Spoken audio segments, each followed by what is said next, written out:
जाजपुर सहर रे बुलुछंती जमराजंको सह चित्रगुप्त बिना हेलमेट रे बाइक आरोही को करुछंती सचेतन।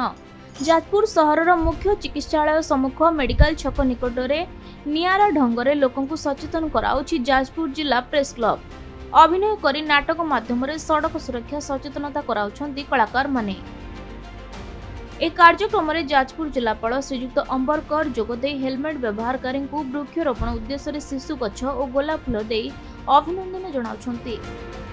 कार्यक्रम में एसडीपीओ प्रशांत कुमार माझी, आरटीओ अधिकारी दीपक सेठी और टाउन थाना पुलिस सह जाजपुर जिला प्रेस क्लब समस्त सांबादिक बंधु माने ए कार्यक्रम में रही जनसाधारण को सचेतन करिसेंती।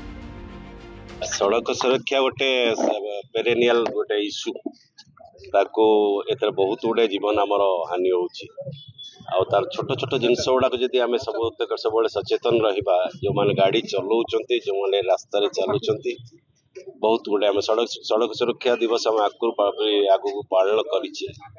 मते लागुछि एटा गोटे भल प्रयास आगु चलिके जदि ए भलिया प्रयास बड़ बड़ छक जगह जोटे अधिका आमर दुर्घटना प्रवण से भलिया जगह करबा ए सचेतनता यदि स्प्रेड करि परिबो ताहाले बहुत गुड़े लाइफ आम सेव कर सुरक्षा रही पार। आम सबुठ बेस्ट कथा हूँ यहाँ भविष्य पीढ़ी पे गोटे उदाहरण से अनुकरण करेंगे आ समाज सुरक्षा। जाजपुर कृष्णचंद्र नायक रिपोर्ट खबर ओडिशा।